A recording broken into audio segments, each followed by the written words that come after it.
Iran की सड़क पर जब एक महिला एक हाथ में सिगरेट लेकर ईरान के सर्वोच्च नेता के पोस्टर को आग लगाती है तो यह तस्वीर 21वीं सदी के इतिहास से किताबों में दर्ज होने वाली तस्वीर बन जाती है। यह तस्वीर है जो बता रही है कि पोस्टर सिर्फ खामनोई का नहीं जल रहा, वो जो सिगरेट से धुआं निकल रहा है वो ईरान को जलाने वाला है। ईरान जल रहा है, तेहरान अस्त व्यस्त हो चुका है, अफरा तफरी चारों तरफ मची है, पुलिस के सायरन गूंज रहे हैं। इजराइल अमेरिका नजर गड़ाए बैठे हैं कि बस मौका मिले और खामनेई के साथ वही कर दें जो वेनेजुएला में मादुरो के साथ किया था। लेकिन इस अगर मगर के बीच में एक तस्वीर आती है, एक महिला की जो तूफान के बीच में पत्थर जैसी है, चेहरे पर नकाब नहीं, खुले बाल, और फिर सिगरेट से अयतुल्लाह खामनेई का पोस्टर जलाती है।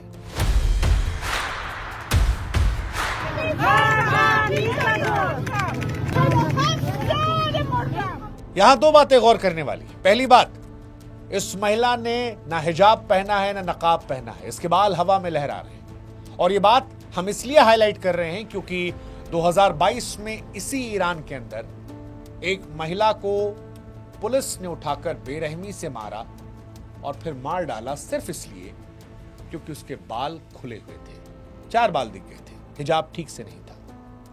आज उसी देश में सुप्रीम लीडर का पोस्टर जलाया जा रहा है। वो पोस्टर जो देखना गुनाह था, छूना मौत की सजा थी। बिना कहे ये सिगरेट, ये धुआं, ये पोस्टर का जलना उस कहानी को बता रहा है जिससे ईरान जल रहा है, उस बदलाव को दर्शा रहा है जो 47 सालों बाद ईरान देख रहा है। वो महिला जो चीख चीख कर कह रही है, खून से लथपथ होकर, कि मैं डरी नहीं हूं, 47 साल पहले मर गई थी जब तुमने आजादी छीनी थी।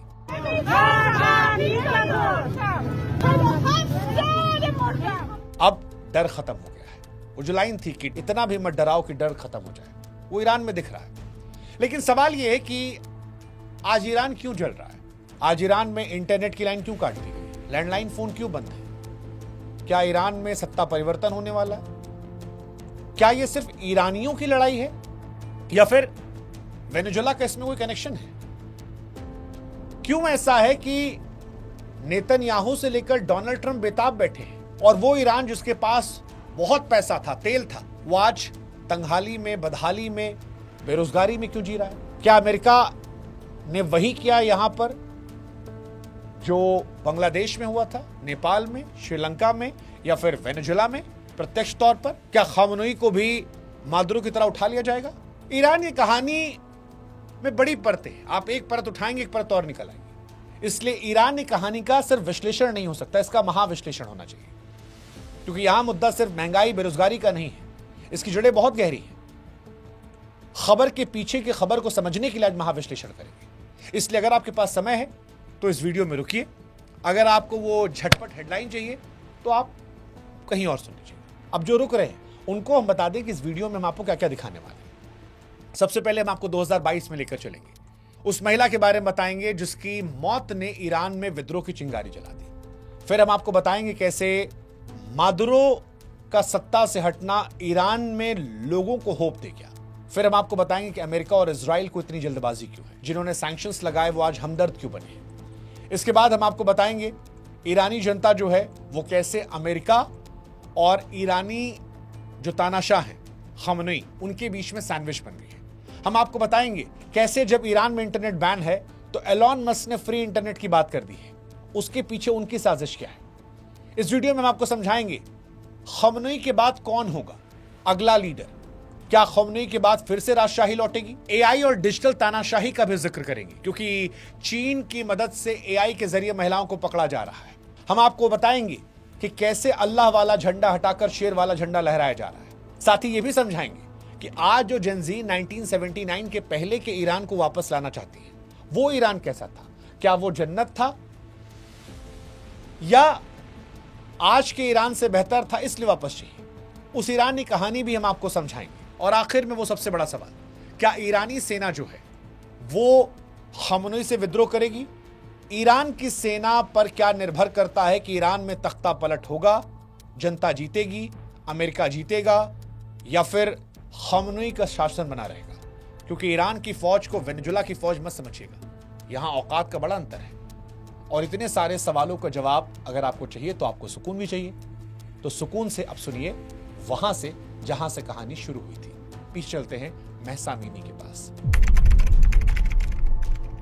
सितंबर 2022, वहीं पर एक 22 साल की लड़की, नाम महसा अमीनी, कुर्द लड़की, तेहरान की सड़कों पर वहां की मॉरल पुलिस ने उसे जानवरों की तरह घसीटकर उस दौर में गाड़ी में डाल दिया था। उसके पास कोई हथियार नहीं था, कोई जासूसी नहीं कर रही थी। उसका कसूर उस दौर में सिर्फ इतना था कि इस 22 साल की लड़की का हिजाब जो था थोड़ा सरक गया था, सिर के बाल दिख रहे थे। इसके बाद पुलिस ले जाती है। खमनी के शासन में उसे इतना मारा जाता है, इतना टॉर्चर किया जाता है कि वो कोमा में चली जाती है, फिर कभी लौट नहीं पाती है।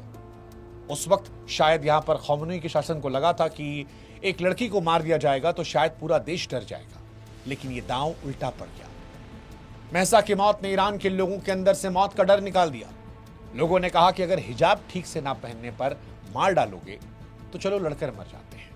और आज 2026 में जब एक लड़की खुले बालों में बिना डर के सिगरेट लेकर उस पोस्टर को जला रही है, तो मानो दुनिया को यह लग रहा है कि महसा अमीनी की रूह जिंदा है, हर उस ईरानी में जिसे उस दिन तकलीफ हुई थी। सरकार ने उस दिन एक महसा को मारा था, लेकिन उसी दिन लाखों बागी पैदा कर दिए थे।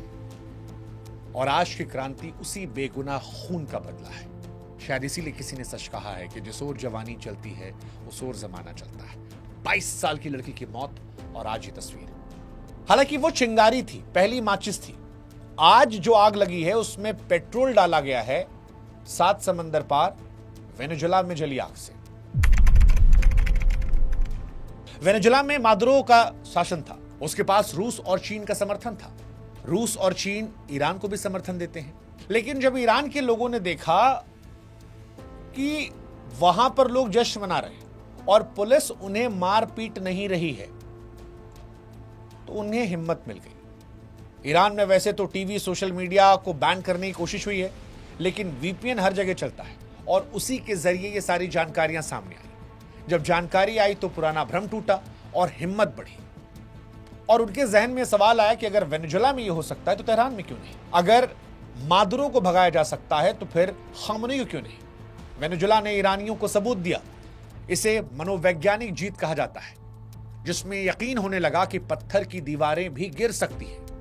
और यहां पर साथ मिला अमेरिका का, क्योंकि यह क्रांति जो है वो सिर्फ अंदर के गुस्से की नहीं है, इसे बाहर से भी बहुत समझदारी और रणनीति के साथ हवा दी। और इसके पीछे एक बहुत बड़ी वजह है अमेरिका इजराइल की ईरान से दुश्मनी।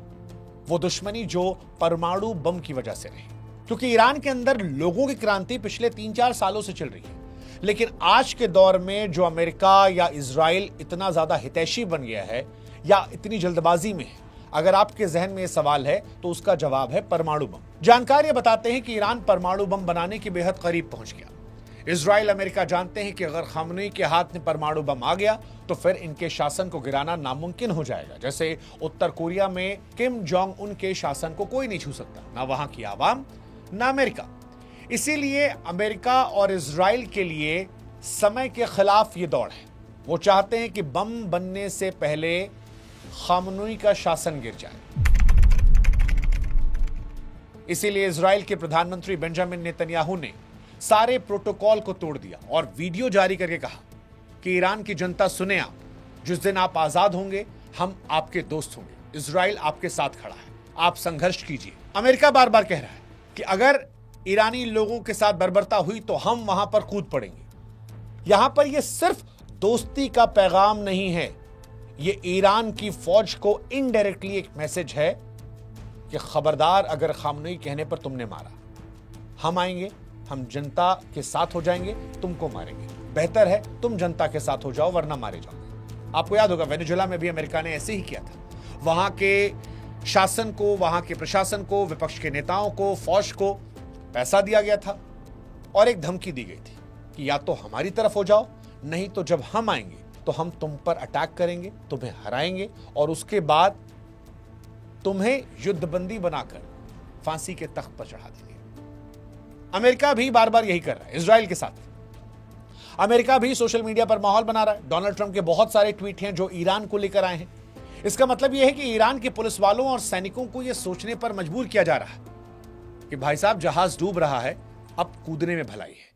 हालांकि इस तस्वीर में आप अमेरिका या इजराइल को मसीहा मानने लगे तो हम आपको बता दें कि ईरान की जनता के हितैषी अमेरिका और इजराइल भी नहीं है, क्योंकि अमेरिका ने जो सैंक्शंस लगाए हैं वही वजह है कि आज ईरान के अंदर लोग बाहर आए।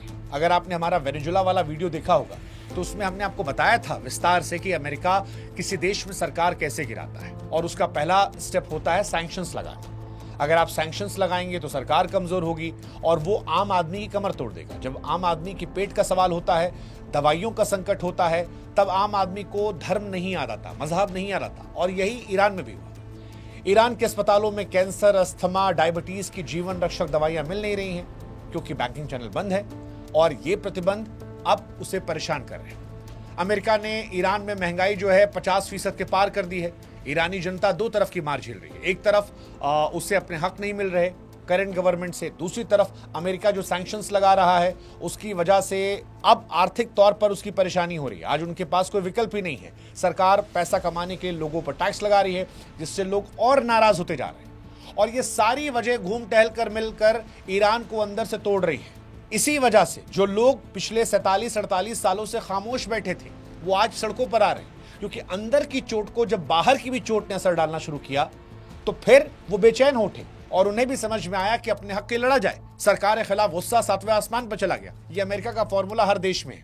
भारत के आसपास भी जितने देश हैं वहां भी अमेरिका ने फॉर्मूला अपनाया है, और इसीलिए आज खamenei के पास ना आर्थिक शक्ति बची है और ना अपने लोगों की ताकत, वो ताकत जो बीते कई सालों से उनके साथ थी।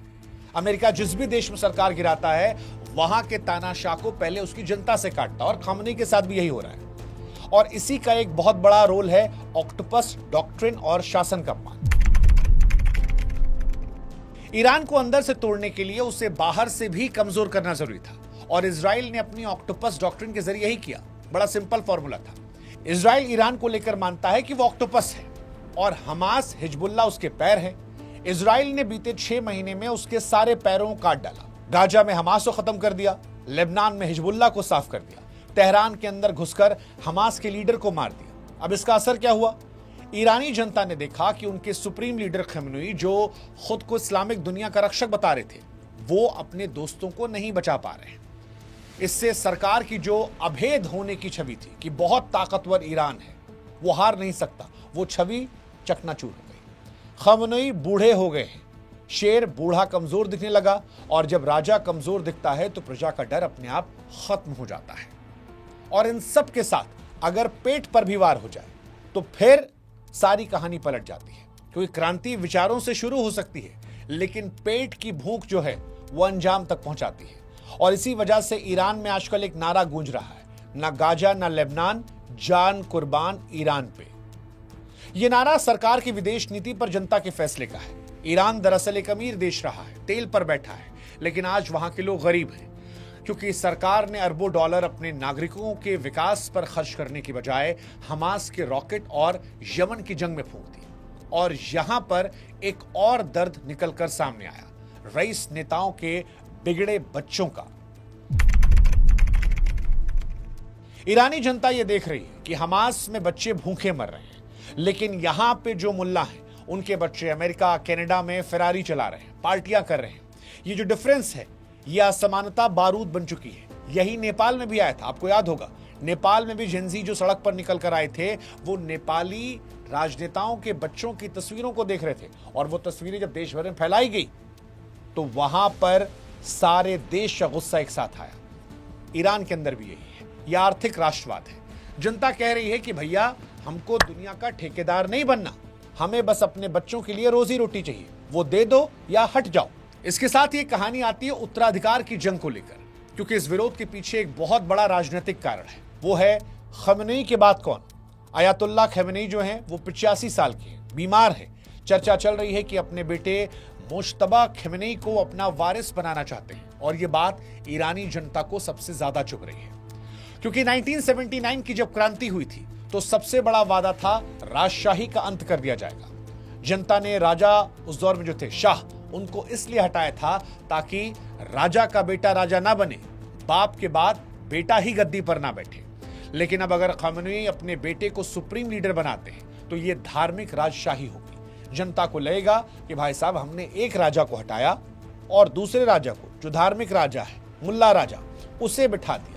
वो उसी गुलामी पर ले जा रहा है जहां लोगों का भला नहीं हो रहा बल्कि एक परिवार का भला हो रहा है।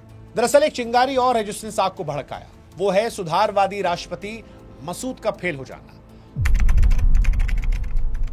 कुछ महीने पहले जब वो राष्ट्रपति बने तो जनता को थोड़ी उम्मीद आई थी कि शायद वो हिजाब कानून में नरमी लाएंगे या इंटरनेट को खोल देंगे, लेकिन ऐसा कुछ हुआ नहीं। उल्टे दमन और बढ़ गया। इससे जनता को एक बात समझ में आ गई कि ईरान में राष्ट्रपति की हैसियत शून्य है। ईरान के अंदर ना खाता ना बही। असली बात वही जो वहां के सुप्रीम लीडर ने कही। और जब जनता को लगा कि वोट से बदलाव नहीं आ सकता, तब उन्हें समझ में आया कि सड़क एकमात्र रास्ता है। राष्ट्रपति के फेलियर ने इस क्रांति के रास्ते को साफ कर दिया है। अब यहां से एक लड़ाई आती है सांस्कृतिक जंग की भी। विरोध प्रदर्शन के अलावा लोग अल्लाह वाला आधिकारिक झंडा हटाकर पुराना जो शेर और सूरज का झंडा था उसे लहरा रहे हैं। असल झंडा 1979 से पहले का है। प्राचीन फारसी गौरव का प्रतीक है। इसे लहराकर लोग कह रहे हैं कि उन्हें इस्लामिक रिपब्लिक नहीं बल्कि सेकुलर ईरान चाहिए। और इस भावना के केंद्र में एक चेहरा उभर रहा है जिसका नाम है रजा पहलवी। ये ईरान के आखिरी राजा के बेटे हैं जो निर्वासन में है। प्रदर्शनों में रजा शाह के नारे लगाना ये बात बताता है कि लोग मौजूदा अराजकता से तंग आकर उस पुराने दौर के नेतृत्व की तरफ उम्मीद से देख रहे हैं जो विपक्ष को एक चेहरा भी दे रहा है। अब सवाल ये है कि 1979 में क्या वो इतना अच्छा दौर था या आज इतना बुरा हो गया कि पिछला वाला अच्छा लग रहा है? क्योंकि आज की पीढ़ी जो ईरान की है, जिनजी, वो 1979 के पहले के दौर को याद कर रही है। सोशल मीडिया पर शाह के दौर की तस्वीरें वायरल की जा रही हैं, जहां पर ईरान में आजादी थी, महिलाएं खुलेआम घूमती थी, लोग हंसते खेलते नाचते गाते जिंदगी को एंजॉय कर रहे थे। वैल्यू ऑफ लाइफ ज्यादा थी। हालांकि यहां पर हम किसी तरफ बिना झुके निष्पक्षता से आपको समझाने की कोशिश करेंगे क्या वो दौर वाकई में जन्नत था। तो देखिए, इतिहास में अगर आप जाएंगे तो आपको इतिहास बताता है कि शाह के दौर में भी राजनीतिक दमन उनकी सीक्रेट पुलिस की तरफ से था। उस दौर में भी लोगों को जेल में डाला जाता था। अब सवाल है कि फिर आज लोग क्यों याद कर रहे हैं? उसकी कारण है तुलना। आज के हालात बहुत बुरे हैं। आज वहां पर फोर्सफुल हिजाब है, नहीं भी चॉइस तो भी पहनना पड़ेगा। इंटरनेट बैन कर दिया गया है, लैंडलाइन बैन कर दिया गया, आर्थिक तंगी आ गई है। यह वजह है कि लोगों को लग रहा है कि पिछला वाला दौर बेहतर था। यह अतीत का प्रेम से ज्यादा वर्तमान का गुस्सा है। आज के जो युवा हैं वो आजादी से ज्यादा सोशल फ्रीडम को याद कर रहे हैं कि उस दौर में आजादी ज्यादा थी इंडिविजुअल लोगों पे।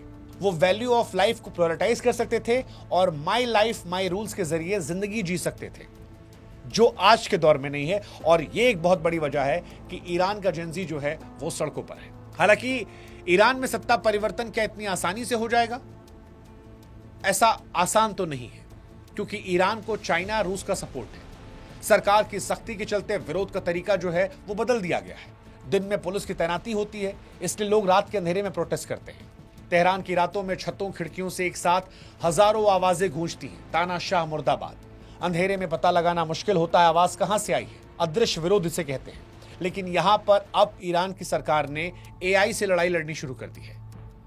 हाँ, और इसीलिए शायद हमें ईरान की महिलाओं की हिम्मत की और दाद देनी होगी, क्योंकि वो सिर्फ पुलिस से नहीं लड़ रही बल्कि टेक्नोलॉजी से भी लड़ रही है।